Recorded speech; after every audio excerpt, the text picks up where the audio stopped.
¿Qué tal todos? Buenas tardes. Me alegra mucho tener la participación de todos ustedes en este evento. Bueno, mi nombre es Lucía Guardamino y ahora están colocando mi presentación. Ok, ya.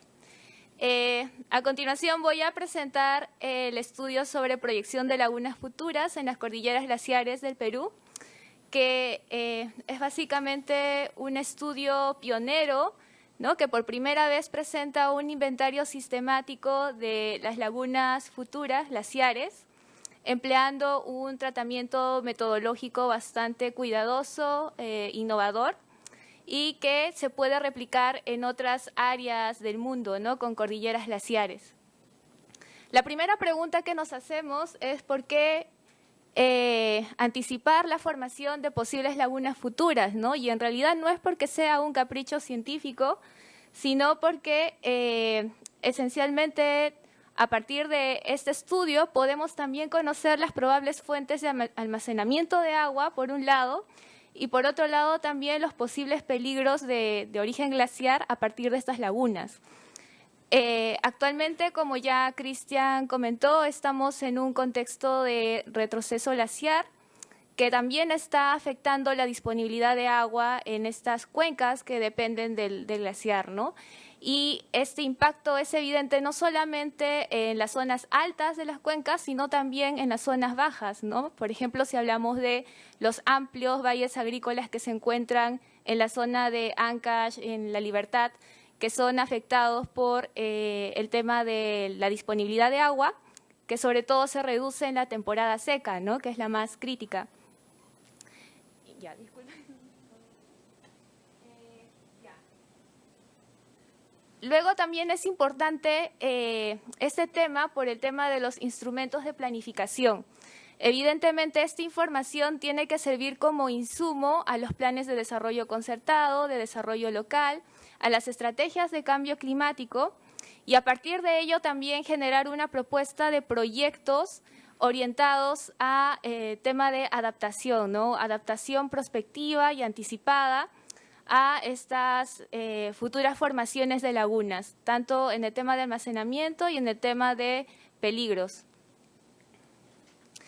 Este es el estudio recientemente publicado en la página web de la ANA, que comprende un documento técnico que ahora ustedes tienen en sus manos, pero también se va a poner a disposición la base de datos geoespacial, que es un conjunto de información sobre las lagunas, los polígonos glaciares, las ubicaciones de estas lagunas y también los parámetros geométricos, ¿no?, área, volumen, profundidad, entre otros. Asimismo, también comprende la información de la topografía del lecho glaciar, cómo sería el relieve cuando no existan glaciares, ¿no? Y este es un esquema simple que muestra la metodología que se ha seguido. Básicamente se emplearon 3 tipos de datos, que son el modelo digital de elevación SRTM de 30 metros. También se empleó los contornos glaciares del segundo inventario nacional de glaciares, con años los datos son del 2003 al 2010. Y finalmente las líneas de flujo glaciar que fueron digitalizadas manualmente.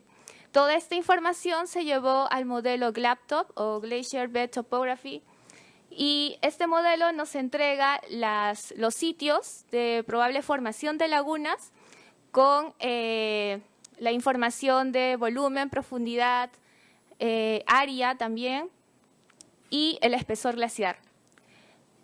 Posteriormente se realiza un análisis visual de estos datos, ¿no? Entonces, una a una, cada una de estas lagunas son analizadas a través de imágenes de alta resolución.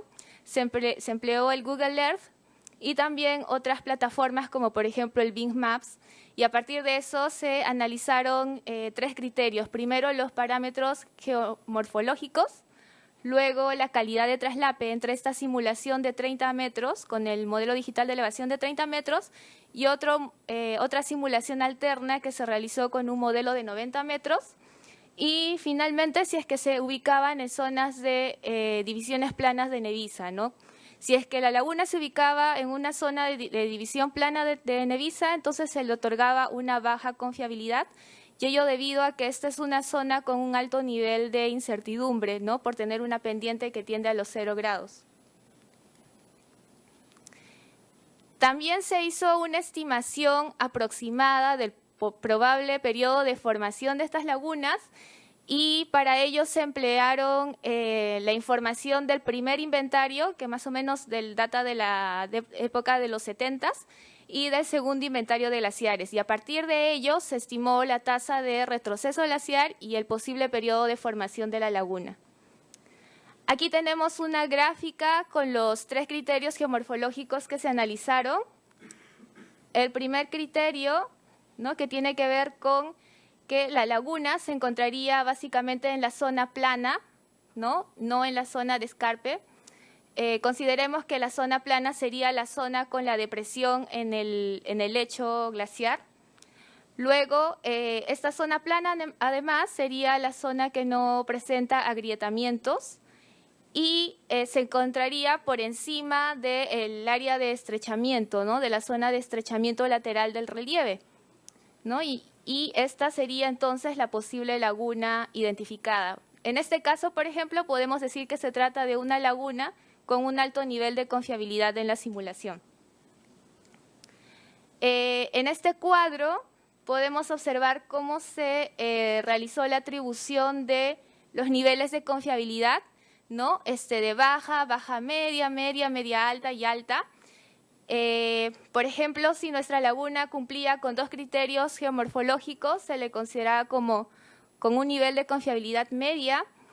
Si adicionalmente había un nivel de traslape entre esta simulación y la simulación de 90 metros, entonces se le asignó un nivel de confiabilidad de media a media alta.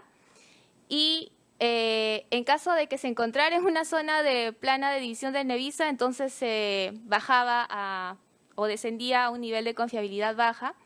Caso contrario, se mantenía en un nivel de confiabilidad de media a alta. Y ese fue básicamente el esquema que se siguió para cada una de las lagunas. Aquí podemos observar los resultados principales. Se identificaron 287 lagunas en un total de 11 de las 18 cordilleras glaciares del Perú. Para las otras 7 no se identificaron posibles lagunas o posibles formaciones de lagunas. Podemos observar que, por ejemplo, la cordillera Vilcanota es la que presenta el mayor número, volumen y área de lagunas, de posibles lagunas, seguido por la cordillera Blanca, ¿no? Y probablemente para los que conocen de tema de glaciares se habrán dado cuenta de que al ser la cordillera Blanca la más extensa, uno esperaría que sea el lugar donde se formen el mayor número de lagunas. Sin embargo, no es así debido a que la cordillera Vilcanota tiene una topografía muy particular. Tiene una meseta bastante extensa, amplia y elevada, ¿no?, que favorece la formación de nuevas lagunas. En el caso de la cordillera Blanca, tiene un relieve mucho más cortado, con valles profundos. Además, también identificamos alrededor de 28% más o menos de las lagunas que se ubicarían en una zona en la cuenca de Vilcanota-Urubamba, que es la cuenca con el mayor número de lagunas simuladas. Aquí observamos la clasificación de las lagunas por niveles de confiabilidad. Vemos que alrededor de 90 lagunas fueron categorizadas con un nivel de confiabilidad media, media alta y alta. Y también aquí un dato que de repente llame su atención es que 53 lagunas ya se encuentran formadas o están en proceso de formación. ¿Y eso por qué? Si estamos hablando de lagunas futuras, ¿no?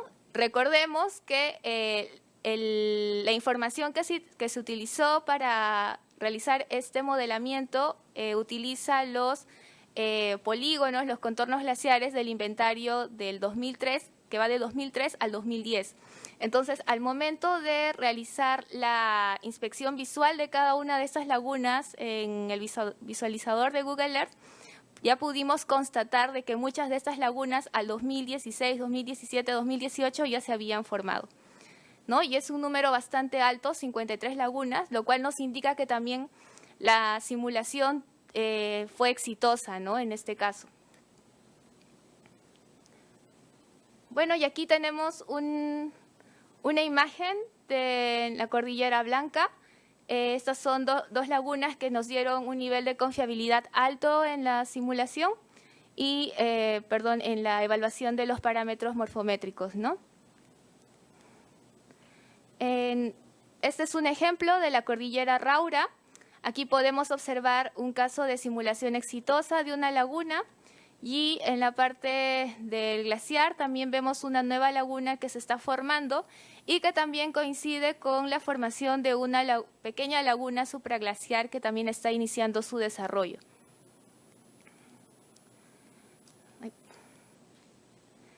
Estos son los datos de los posibles periodos de formación. Vemos que ya alrededor de 116 lagunas ya se han formado o su formación es inminente. Quiere decir que va a ser en los próximos probablemente 2 a 5 años, ¿no? Y otras 59 lagunas se formarían antes del 2050. Estamos hablando ya de las próximas décadas.